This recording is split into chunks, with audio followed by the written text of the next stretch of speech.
Meio-dia e 28. Gente, deixa eu falar com a Luciana Zap. Ela é psicóloga. Prazer te receber. Bom dia. Prazer, Ivan. Prazer Bem-vindo ao meu. nosso programa. Essa é a nossa última entrevista da série sobre Depressão Tem Cura, uma iniciativa do Santuário Nossa Senhora do Sorriso. E hoje, depressão no contexto familiar. Luciane, que tema, hein? Pois é, um tema amplo, mas tão importante, Fundamental. tão necessário, né? Entendendo que, Ivan, a família é o alicerce, é a base, é a primeira instituição da qual a gente faz parte, né? E é ela que nos lança para esse mundo. Então, de que maneira, né, pensarmos mais do que ter uma família, né? O que é ser uma família, né? Qual que é a base que essa família está constituída, né? O que essa família está oferecendo para os membros, para os seus membros, né? Para depois, eu sempre falo assim, os filhos eles vão para o mundo. Então, o que nós estamos deixando para o mundo? Um problema ou pessoas que vão auxiliar e ser uma solução para o mundo? Agora há pouco a gente trazia uma reportagem falando sobre a conscientização com relação à pessoa idosa. Veja, a gente precisa... Vamos um pouquinho mais para frente, Lucas. Claro. Nós dois somos baixinhos e essa posição de câmera tá Aqui? aí nós ficamos mais grandão, mais bonito. Veja, nós precisamos falar ainda a respeito de conscientização de que a gente também precisa agradecer e respeitar aqueles que prepararam o mundo que a gente tem hoje.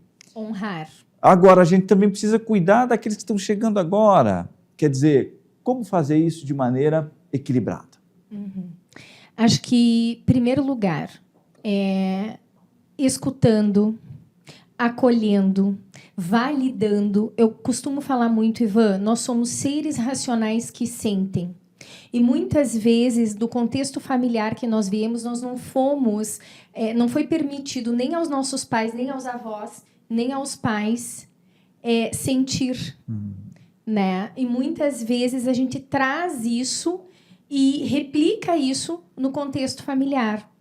Então, permitir as pessoas manifestarem os seus pensamentos, os seus sentimentos, validar isso, né? Escutar, ter uma escuta empática. Hoje a gente entende muito assim, eu vi muitos adolescentes, isso tem me chamado muito a atenção no consultório, adolescentes pedindo para as famílias para vir por atendimento. Por quê? Porque muitas vezes lá a família não... Eles já vão com a solução sem escutar. Eles falam, querem orientar, mas sem primeiro escutar, compreender o que precisa, então, de fato, ser orientado, o que precisa ser acolhido. Né? E, então, a gente percebe muito isso. E uma coisa que eu vejo muito, assim, que eu gostaria de salientar, aproveitar a oportunidade, né? O mundo está nos convidando muito às distrações.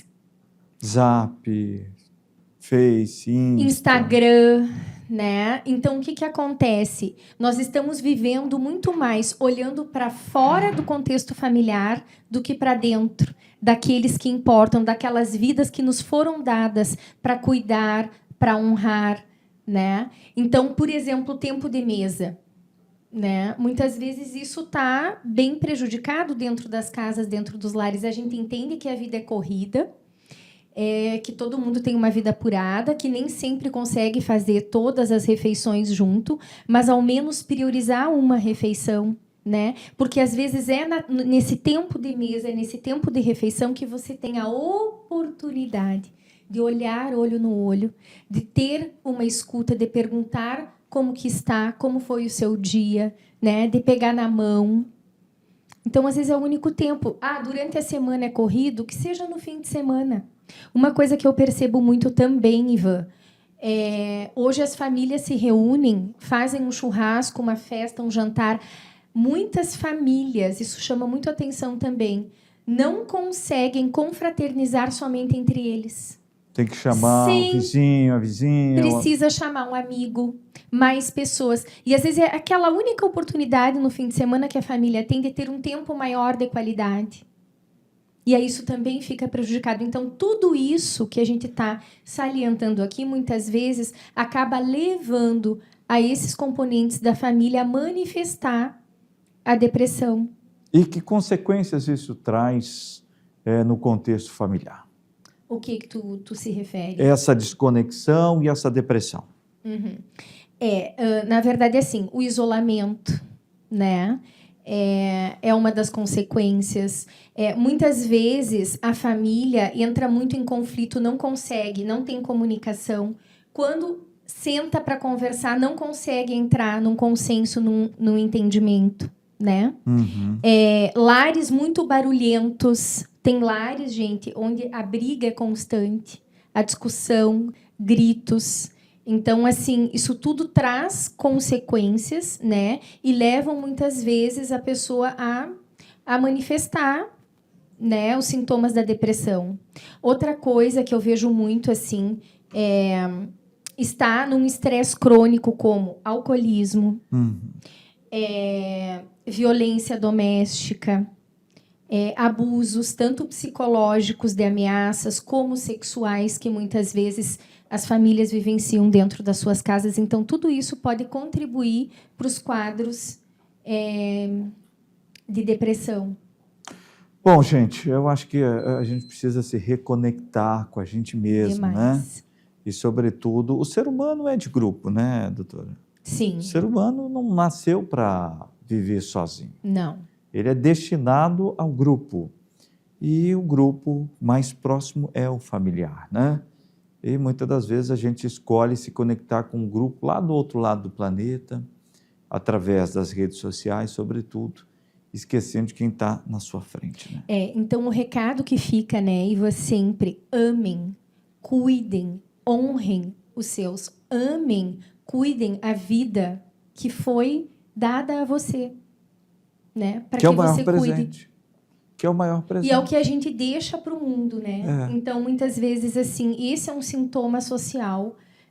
A depressão é um sintoma social importante, e como é importante nós entendermos alguns fatores que ocorrem dentro do lar, dentro da família, e que acabam, muitas vezes, levando, né, a pessoa a precisar de ajuda, precisar de um apoio. E não ter medo de procurar apoio, né? Isso é muito importante. Faz a diferença. Estar atento ao que está acontecendo ali, né? Ao comportamento das pessoas, para poder, de fato, oferecer ajuda. Isso é muito importante, né? Validar, oferecer ajuda, acompanhar esse familiar quando ele já está em tratamento, muitas vezes, participar desse tratamento, estar presente.